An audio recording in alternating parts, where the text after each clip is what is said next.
ये कहानी एक सच्ची घटना पर आधारित है। कमजोर दिल वाले लोग और जो अकेले हैं, कृपया इसे अकेले ना देखें। कमरा नंबर 302, जो आज भी बंद है। यह घटना 2014 की है। स्थान उत्तर भारत का एक छोटा सा शहर, जहां बस स्टैंड के पास एक पुराना सरकारी गेस्ट हाउस हुआ करता था। दिन में वो जगह बिल्कुल सामान्य लगती थी, लेकिन रात होते ही लोग उस रास्ते से गुजरने से भी कतराते थे। गेस्ट हाउस में कुल 10 कमरे थे। सब किराए पर मिलते थे, सिवाय एक के, कमरा नंबर 302। उस कमरे पर हमेशा ताला लगा रहता था।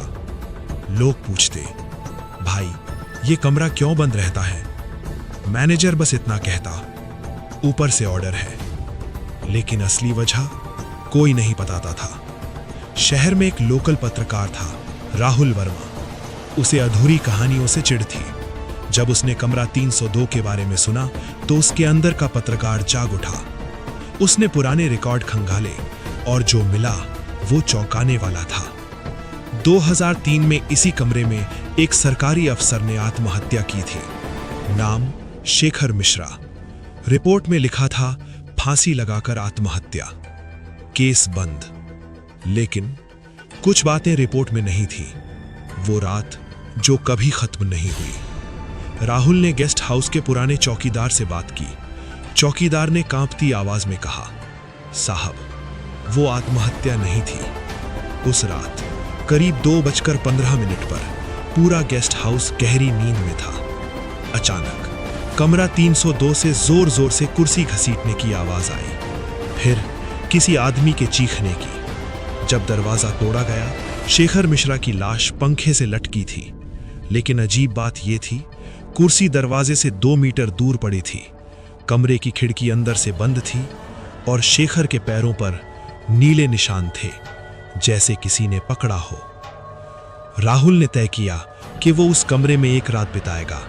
सबने मना किया, मैनेजर ने भी मना किया, लेकिन पत्रकार की जिद जीत गई। 15 अगस्त 2014 रात के 11:45 पर कमरा 302 का ताला 11 साल बाद खोला गया। कमरे में घुसते ही एक अजीब सी ठंडक महसूस हुई। हवा नहीं चल रही थी, फिर भी पर्दे हिल रहे थे। दीवारों पर नाखूनों के गहरे निशान थे। रात 1:58 पर राहुल कैमरा ऑन करके बैठा था।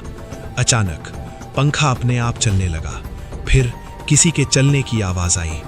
राहुल ने कैमरे की तरफ देखा और बोला, अगर यहां कोई है तो सामने आए। तभी आईने में एक परछाई दिखी। एक आदमी सरकारी कपड़ों में, चेहरा अध जला, गर्दन टेढ़ी, और फिर धप, राहुल जमीन पर गिर पड़ा। सुबह जब दरवाजा खोला गया, राहुल बेहोश पड़ा था। उसके गले पर उंगलियों के साफ निशान थे।